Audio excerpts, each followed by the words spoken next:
Bienvenue dans cette nouvelle vidéo dédiée à l'apprentissage de logiciels console où nous allons concevoir et analyser les systèmes de conduite.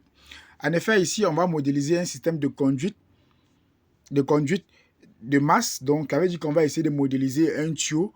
On va essayer de voir comment se propagent les différentes molécules à l'intérieur de ce tuyau. Aussi simple que ça. Donc, pour ceux qui ne sont pas encore abonnés, nous vous invitons à vous abonner massivement et de lâcher un gros pouce bleu pour essayer d'encourager la vidéo. Ok, tout de suite, nous passons à la phase pratique. Ok, nous sommes ici dans le logiciel console que voici. On définit les composants. Déjà, on a déjà eu à expliquer comment se comporte le logiciel console, comment modéliser et autres. On a déjà tout expliqué ça. Donc, je n'ai plus à revenir dessus. Ok, on est à définir la composante 3D. On vient ici au niveau de géométrie. On clique dessus. On clique ici au niveau de géométrie. Ok, on vient ici au niveau du cylindre. On va prendre notre prototype comme un cylindre. On prend le cylindre. Ok, voilà le cylindre qui a déjà été. Ok, on va laisser les valeurs. On met le rayon à 0,5 et on met la hauteur à 3 et on fait varier suivant l'axe des X. Ok, on construit. Oui, voilà notre fameux cylindre. On peut décider de réduire le diamètre, on peut décider de le laisser comme ça. Donc, il n'y a pas de souci à se faire à ce niveau. Ok, le module de Pillflower, comme je parlais tantôt, contient des interfaces physiques prédéfinies pour la résolution de la conservation de la quantité de mouvement, d'énergie et de masse pour un fluide dans un canal ou dans des réseaux de conduite. Donc, on veut essayer d'étudier la quantité d'énergie ou de masse pour un fluide dans un canal de conduite. Donc, c'est aussi simple que ça. C'est ça qu'on veut étudier. Ok, on a déjà défini, on a déjà modélisé. Le schéma est assez simple, pas très compliqué. Comme nous pouvons le voir ici, on peut décider de diminuer le diamètre ou de le conserver comme ceci. Ok, je pense que nous allons passer directement à l'étape suivante, l'attribution des matériaux à notre fameux conduite. Ok, on va ajouter un matériau là. Le schéma n'est pas compliqué, donc il ne faut pas hésiter. On va aller dans matériaux récents pour voir si on a déjà utilisé le matériau que nous allons utiliser, puisque le matériau de prédilection que nous allons utiliser ici là est l'eau. Donc, on va essayer d'étudier le comportement de l'eau dans nos différents canaux de conduite. Ok. On va utiliser l'eau liquide. Ok. L'eau liquide que voici, on a déjà appelé. Oui, ça prend complètement le domaine 1. Vous voyez comment ça a tout sélectionné le domaine en question. Donc, l'interface d'écoulement en conduite est utilisée pour calculer des champs de vitesse. Donc, on va calculer des champs de vitesse et de pression dans la conduite et des canaux de différentes formes. Donc, on peut étudier les canaux de différentes formes, mais dans ce cas, on va utiliser le canal cylindrique. Donc, on peut utiliser un canal de conduite direct. Vous voyez un peu. Là, c'est ce que nous allons étudier présentement. Ok. On a déjà défini le matériau utilisé, que voici déjà, c'est bon. Maintenant, on va appeler la physique.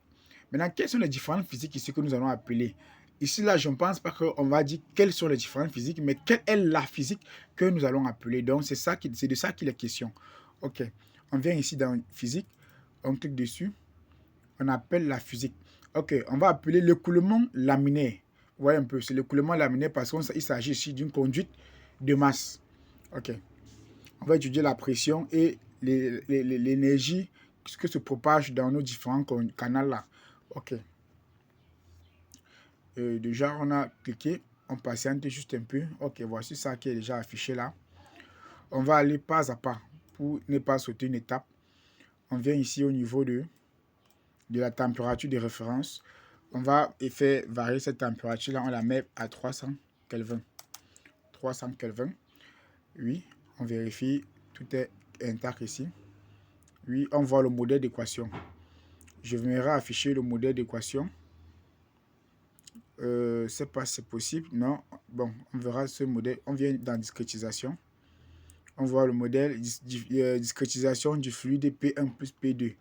Essayons de voir les variables indépendantes. On voit les différentes variables. On a eu la vitesse.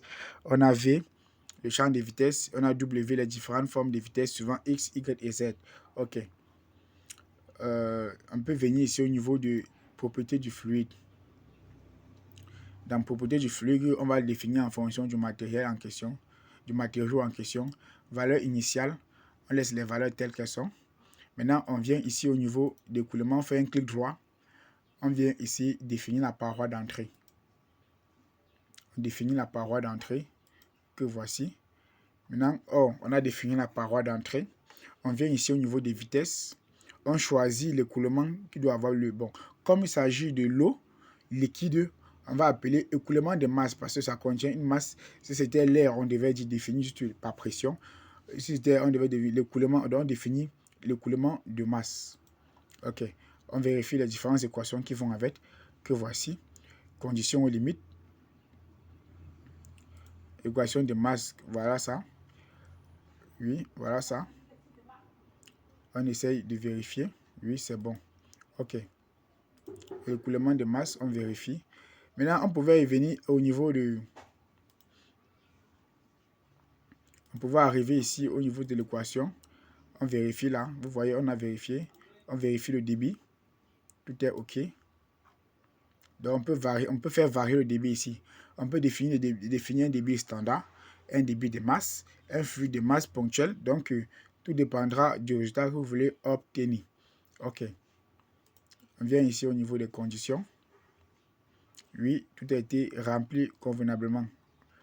Oui, on a débit de masse, écoulement. Bon, on prend par exemple ici, vitesse de pression. OK. Vous voyez l'équation qui va avec vitesse de pression. Vous voyez comment ça se présente. Ici, vitesse de pression, on définit juste la vitesse d'entrée.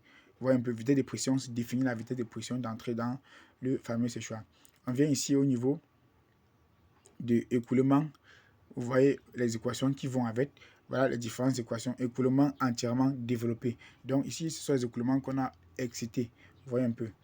Donc ici, on va choisir notre écoulement de masse pour ne pas faire la vidéo assez longue. OK. On est à définir l'écoulement de masse. On vient toujours ici, on fait un clic droit au niveau de l'écoulement laminaire. On définit la sortie. On définit la sortie. La sortie, on va incliner là. Et on va cliquer ici là sur le... Oui, c'est bon. On va définir tous ces parois standards. OK. On a déjà défini tous les paramètres que je pense ici pour un écoulement de masse. On a défini tous les... On vient ici au niveau des maillages. On va aller par suivant.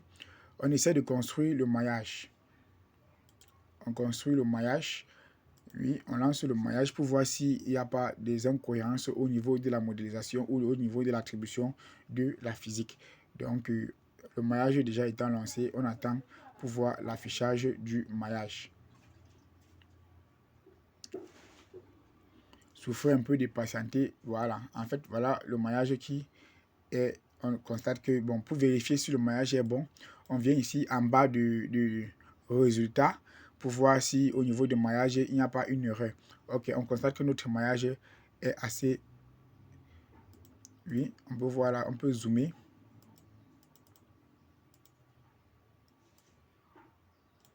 Vous voyez, on peut zoomer là, vous voyez que c'est bon. Vous voyez, c'est très bon.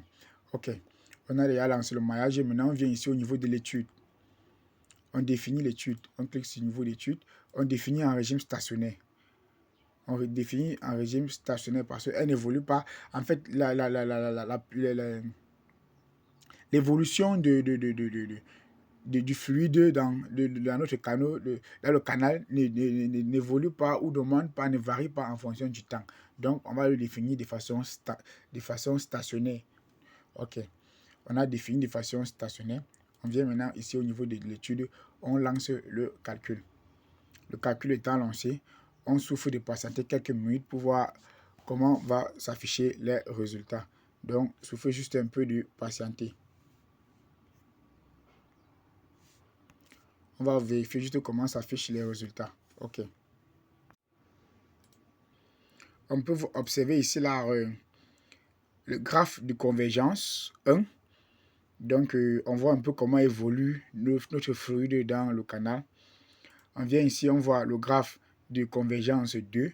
Donc, on peut voir comment ça se comporte, comment l'état du fluide est en train d'évoluer dans notre canal. Donc, vous voyez comment ici, au fur et à mesure que ça avance, on sent des petites perturbations au niveau du changement. Donc, on sent que aussi au niveau du canal, il y a des progressions ou du moins des changements. le calcul enfin terminé, on peut observer ici à l'image les résultats obtenus. On peut voir ici, vous voyez avec moi ici, comment la vitesse se comporte. Ici, là, la vitesse est définie sous forme de coupe. Je vais essayer de régler ce problème pour que vous pouvez voir la vitesse de façon rectiligne. On désactive. Non, on va activer les coupes là. Activer les coupes, oui. Voilà le résultat. Voilà comment ça se présente. Vous voyez comment ça se présente ici, là. Et on vient au niveau de la pression. Oui. Voici comment la pression se comporte aussi. Regardez. On peut voir la pression qui varie de 2,96 à 117,25. Donc, voilà un peu comment les résultats se sont présentés.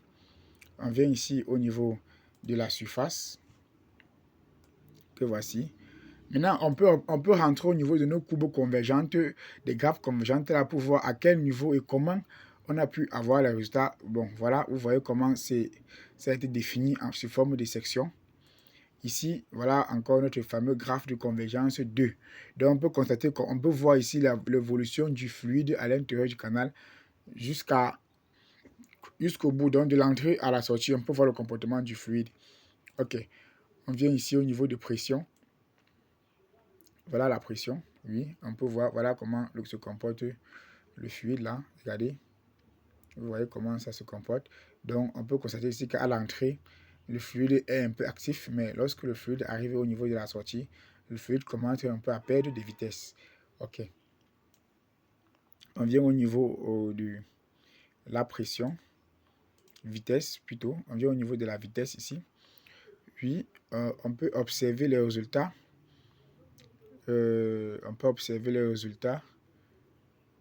Automatiques, oui, voilà les résultats.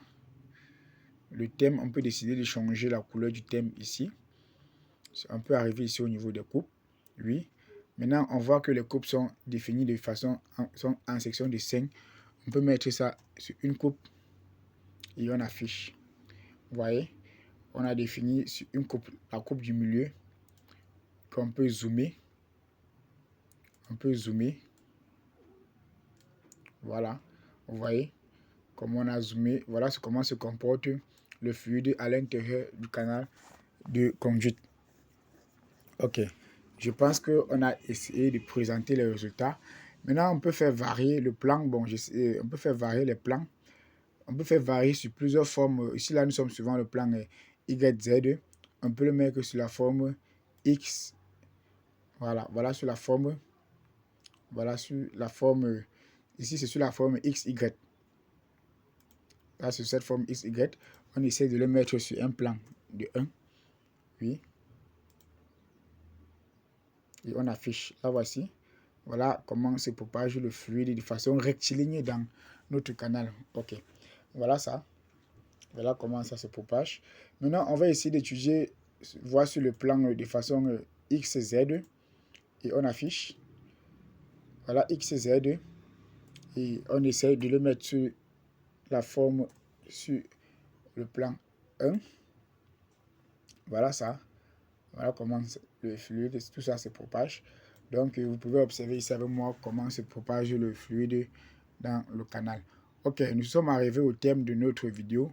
Pour ceux qui ne sont pas encore abonnés, nous vous invitons à vous abonner et de cliquer sur la cloche de notification pour ne manquer aucune de nos prochaines vidéos. Et pour ceux qui sont déjà réguliers sur la chaîne, n'hésitez pas à laisser en commentaire pour des petites suggestions ou pour des incompréhensions. D'ici là, à une prochaine vidéo.